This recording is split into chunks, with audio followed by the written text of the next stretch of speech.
2026 సంవత్సరం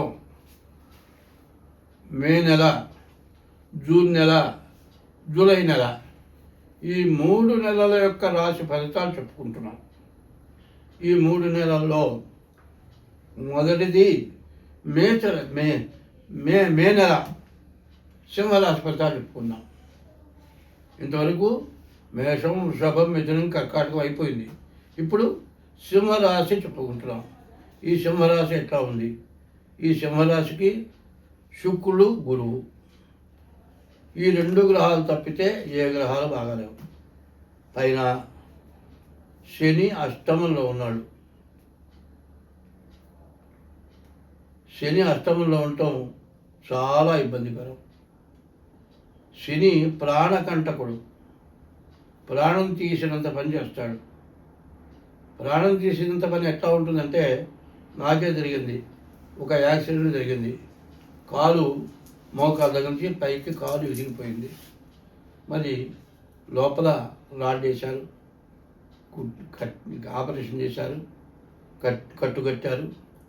సంవత్సరం 3 నెలల వరకు మంచం మీద నుంచి కాలు కింద పెట్టద్దు అన్నారు. మరి 1 ఏళ్ళు కానీ 2 ఏళ్ళు కానీ మంచం నుంచి దిక్కుండా పోవాలి. ఆ పరిస్థితి వచ్చినప్పుడు చచ్చిపోతే బాగుండేది. పైన దోమలు పీక్కు తింటున్నాయి. ఎన్ని రకాలు వేసి కడిగినా కూడా దోమలు బాగా ఎక్కువగా ఉంది. అంటే మనిషి చచ్చిపోయినంత పనంగా చేస్తాడు. కాబట్టి ఈ సింహరాశి వాళ్ళకి అష్టమ శని చాలా ఇబ్బందికరంగా ఉంది. పైన సప్తమంలో రాహు ఉన్నాడు. కడత్త స్థానంలో రాహు ఉండటం చాలా ఇబ్బందికరం. అయితే ఈ అష్టమ శని ఇంకా ఎన్ని రోజుల్లో చెప్పడతాను? అష్టమ శని ఇంకా సంవత్సరం 6 మాసాలు ఈ అష్టమ శని ఉంటాడు. ఈ రాశివాళ్ళు ఈ అష్టమ శని సంవత్సరం 6 మాసాలు ఉంటే, ఈ సంవత్సరం 6 మాసాల లోపల ఒక్కసారి శనికి 19,000 జపం చేయించుకొని నల్ల నువ్వులు దానం ఇవ్వాలి. శనికి హోమం కూడా చేయించుకోవాలి. తర్వాత రాహుకేతువుల మధ్యలో గ్రహాలు పడ్డాయి, కాలసర్ప దోషం. అదే కాదు, సప్తమ స్థానంలో రాహు పడ్డాడు. మరి శుక్రుడు బాగున్నాడు. భార్య మంచిదే, భర్తకి ఒక రకమైన అనుమానం వస్తుంది. అటువంటి అనుమానం వల్ల భార్యాభర్తలు విడిపోయే పరిస్థితి కనపడుతుంది.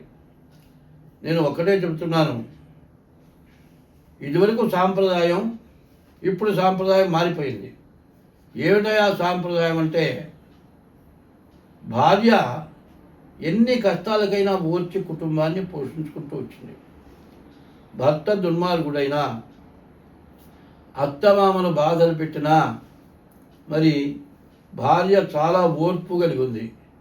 ఇవాళ ఆడపిల్లలు తగ్గారు, మగపిల్లలు పెరిగారు. ఆడపిల్లలు పెళ్ళికి దొరకటంలే. దానివల్ల చాలా ఇబ్బందులు, కష్టాలు వస్తున్నాయి. దానివల్ల ఏం జరుగుతుందంటే, తొందరపడి విడిపోయే పరిస్థితి వస్తుంది.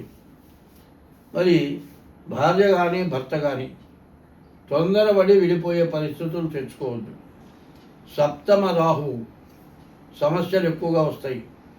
ఈ సప్తమ రాహువు ఉండటం చేత భార్య మీద ఏదో రకమైనటువంటి ఇబ్బంది పెట్టే లక్షణం ఉంటుంది. అది లేకుండా జాగ్రత్త పడాల్సిన అవసరం ఖచ్చితంగా ఉంది. ఈ టైంలో విడిపోయేటట్లయితే మళ్ళీ భార్యాభర్తలు చివరి దాకా కలవరిక. ఇద్దరు విడిపోతే కన్న సంతానం పనికిరాని వాళ్ళు అయిపోతారు. మరి మగవాడైతే తల్లిదండ్రులు కన్న బిడ్డలకి సంబంధం లేకుండా పోతారు.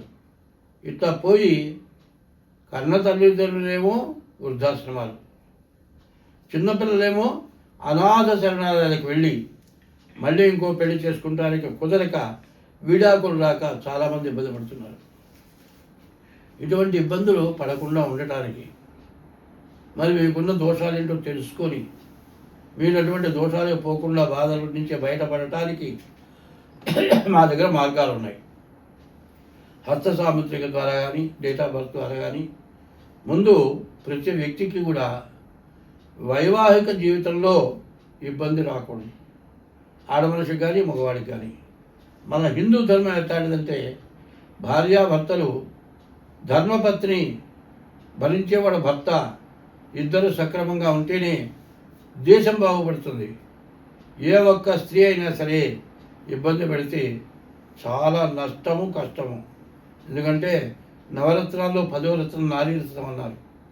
మరి ఆ మనిషికి ఎటువంటి దుర్బుద్ధి రాకూడదు. ఒకవేళ వచ్చినా దాన్ని ఎట్లా సర్దుకోవాలో సర్దుకుంటే పిల్లల్ని జాగ్రత్తగా చూసుకునే పరిస్థితి మీకు వస్తుంది. ఎక్కడైనా సమస్యలు మగవాడు చేసిన తప్పులు ఉన్నాయి. మగవాడు తప్పు చేస్తే ఆడమనిషి కూడా సర్దుకుంటుంది. ఏమంటే నువ్వు చెడు మాట చెబుతున్నావు అంటారేమో. మగవాడు పరిస్థితితో ఏంటది మగవాడు పరిస్థితితో పోతే భార్య భర్తతో కాపురం చేయట్లేదా?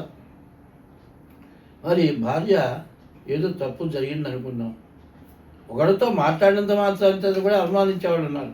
ఎన్ని సమస్యలు వచ్చినా భార్యాభర్తలు ఇద్దరు కూడా బండికి చక్రం 2 చక్రాలు అంటేవాడు.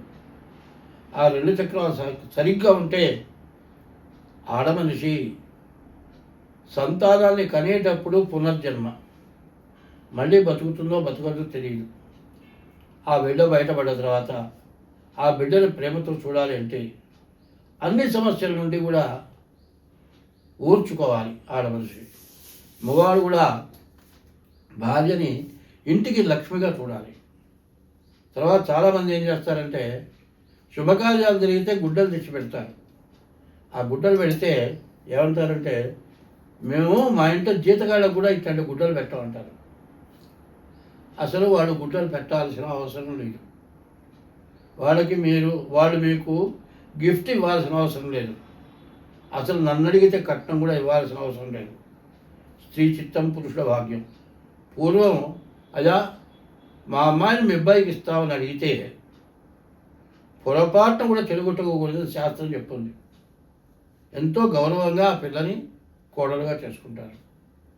అది ఆ సాంప్రదాయం పోయి కట్నం తీసుకొని అత్తమామలకు ఆశించి ఎంత తెచ్చినా చాలక పీడించి ఇట్లాంటి ఇబ్బందులు వాళ్ళని పెట్టి చివరికి కోర్టుకెక్కి విడాకులు రాక తిరిగి విడాకులు తీసుకోవాలంటే తల్లిదండ్రులందరినీ కూడా జైలు పాలు చేసి కొట్టించి మళ్ళీ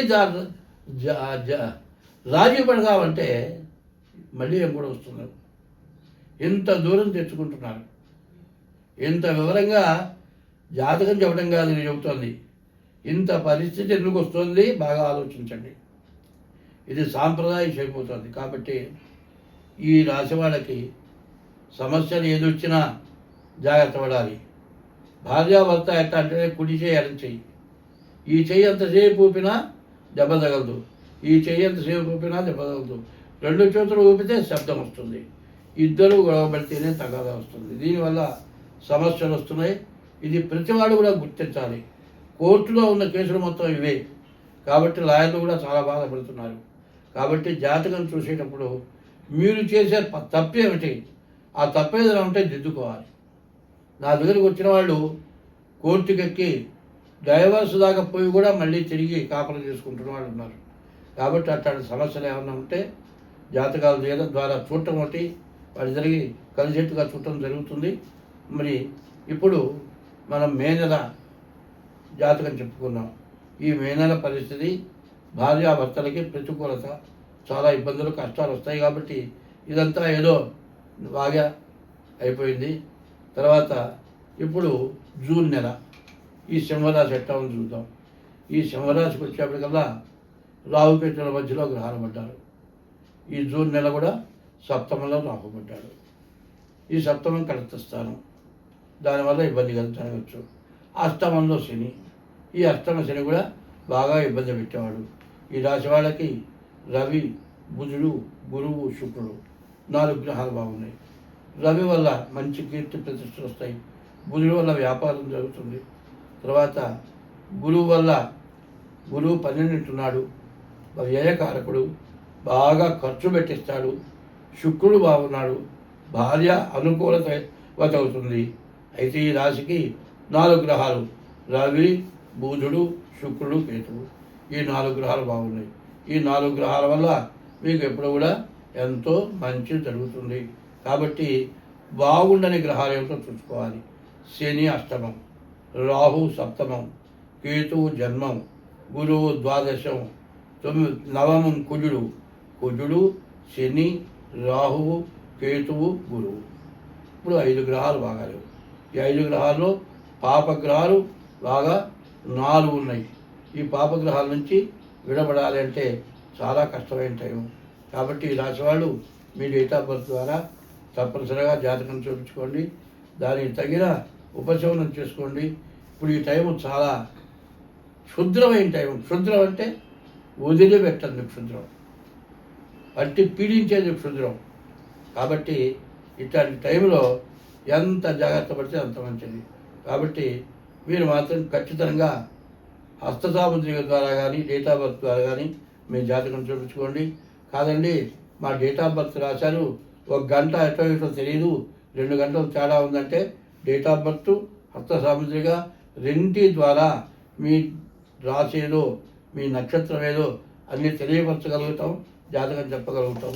కాబట్టి ఈ రాశి వాళ్ళ పరిస్థితి ఏమిటి? రాహు వల్ల, శని వల్ల చాలా కష్టం. రాహు అష్టమంలో ఉన్నాడు, ప్రాణకారకుడు. అష్టమం ప్రాణాపాయం వచ్చే టైం. రాహు సప్తమంలో ఉన్నాడు, భార్యాభర్తలకి ప్రతికూలత వచ్చేటట్టుంది. తర్వాత కుజుడు బాగాలేడు, యాక్సిడెంట్లు దెబ్బలు కలగటానికి బాగా అవకాశం. గురువు ద్వాదశంలో ఉన్నాడు, నీవు మాట్లాడే మాట చాలా ఇబ్బందికరంగా ఉంటుంది. నీ మాట వల్ల కూడా నీవు చాలా నష్టపడేటువంటి పరిస్థితులు వస్తాయి. ప్రతి వ్యక్తి కూడా మరి కష్టమైన టైంలో చాలా జాగ్రత్త పడాలి. ఎందుకంటే ఇవాళ నేను ఖచ్చితంగా చెబుతున్నాను, నేను బోరేస్తున్నా. ఒక ఆయన వచ్చి మున్సిపాలిటీ పర్మిషన్ లేకుండా నువ్వు బోరేస్తున్నావు, కార్పొరేటర్ చెప్పకుండా బోరేస్తున్నావు, ఆపేసేయమన్నాడు. కార్పొరేటర్ మనుషులు వచ్చాయా ఆపేసేయన్నాడు. అన్నా నేను పెద్దవాడిని, నేను ఆపేస్తే నేను చేసుకోలేను, మరి నా మీద దయించు అంటే మంచిగా మాట్లాడేటప్పుడల్లా వేసుకోన్నా తర్వాత చూద్దాం అన్నాడు. మనం ఎప్పుడు కూడా ఎంత కష్ట టైంలో కూడా తొందరపడి ఎవరిని మాట అనొద్దు. మాట అనకుండా ఉంటే మనం మంచిగా బతకగలుగుతాం. వాటి వరకు నేను అదే రకంగా మంచిగా బతకగలుగుతున్నా. ఎందుకంటే నేను జీవితంలో పడ్డ నష్టాలు పెద్ద నష్టాలు, కానీ పూర్తిగా నష్టపడి బయటకు వచ్చేసి బతకలేక కష్టాలు పడ్డ తర్వాత మళ్ళీ వాళ్ళ తప్పు తీసుకొని వాళ్ళు నష్టపడి నా దగ్గరికి వచ్చారు. నా దగ్గరికి వచ్చినా కూడా వాళ్ళు ఏమన్నా. కాబట్టి ఈ సంవత్సరం పూర్తిగా చెడుగా ఉంది. కాబట్టి ప్రతివాడు కూడా తొందర పడద్దు, డేట్ ఆఫ్ బర్త్ ద్వారా జాతకం చూపించుకోండి. ఈ రాశి వాళ్ళకి చెప్పాలంటే 5 గ్రహాలు పూర్తిగా బాగాలేవు. అందువల్ల చాలా కష్ట సమయం. ఈ సింహరాశి వాళ్ళు చాలా జాగ్రత్త పడాలి. ఈ జూన్ నెల చాలా కష్టమైన సమయం సింహరాశి. తర్వాత జూలై నెల సింహరాశి చూద్దాం. ఈ జూలై నెలలో సింహరాశికి కుజుడు, రవి, బుధుడు, కేతువు ఈ గ్రహాలు పూర్తిగా బాగున్నారు. రవి బుధుడు ఏకాదశిలో ఉన్నారు. మంచి వ్యాపారంలో బాగా మంచి లాభం. రవి బుధుడు కలిస్తే బుధాదిత్య యోగం, అది చాలా మంచి యోగం. అందులో మిథున రాశిలో రవి బుధుడు కలిసి ఉన్నారు. మిథున రాశికి అధిపతి బుధుడు. అటువంటి రాశిలో రవి బుధుడు కలిసి ఉండటం చాలా విశేషం. అటువంటి రవి బుధుడు కలిసి ఉండటం చేత మీకు మంచి లాభదాయకంగా మంచి వ్యాపారం సాగుతుంది. దాని మీద వచ్చే ఆదాయంతో ఆదాయం మొత్తం ఖర్చు పెట్టి ఒక స్థిరమైంది ఒక ఇల్లు, స్థలమో, పొలమో మీరు ఖచ్చితంగా కొంటారు. దాని గురించి అనుమానం లేదు. అది కొనాల్సిన సమయము, ఇట్లాంటి టైము మీకు ఇక రాదు. కానీ ఈ రాశి వాడికి ఏమైంది? మరి ఈ సింహరాశికి అష్టమంలో శని, సప్తమంలో రాహుకేతువుల మధ్యలో గ్రహాలు. ఇది చూడండి, కుజుడు, రవి, శుక్రుడు బాగున్నాడు. ద్వాదశంలో గురువు బాగాలేడు. మరి ఈ టైంలో ఎంత ఇబ్బందో చూడండి. ఈ ఇబ్బంది నుంచి మీరు బయటపడాలి. జీవితంలో మీరు కొనలేని ఆస్తిని కొనడానికి బాగా మంచి సమయం. ఈ సమయం మనం సరి చేసుకోవాలంటే ముందు డేట్ ఆఫ్ బర్త్ ద్వారా ఉన్న చెడును పోగొట్టుకోవాలి. ఇప్పుడు కాలికి దెబ్బ తగిలితే మట్టి అంటింది, డాక్టర్ దగ్గరికి పోతే క్లీన్ చేసి కట్టు కడితే ఇట్టే ఇంజక్షన్ చేస్తాడు. అది చేయకుండా ఉన్నాం అనుకోండి, ఆ వేలు కుళ్ళిపోతుంది, క్యాన్సర్ అవుతుంది, కాలు మొత్తం తీసేయాల్సి వస్తుంది. అక్కడ దాకా తెచ్చుకోవటం మంచిదా, ముందు వేలు కట్టుకోవటం మంచిదా? ఆ విధంగా ఈ సింహరాశికి అష్టమ శని, సప్తమ రాహు, మరి జన్మ కేతువు, ఈ గ్రహాలు పూర్తిగా ఇబ్బందికరంగా ఉన్నాయి. కాబట్టి ఈ రాశి నుండి మీరు బయటపడాలంటే ముందు డేట్ ఆఫ్ బర్త్ ద్వారా జాతకం చూపించుకోండి. ప్రతిరోజు కూడా మీరు ఇష్టదైవాన్ని పూజించండి.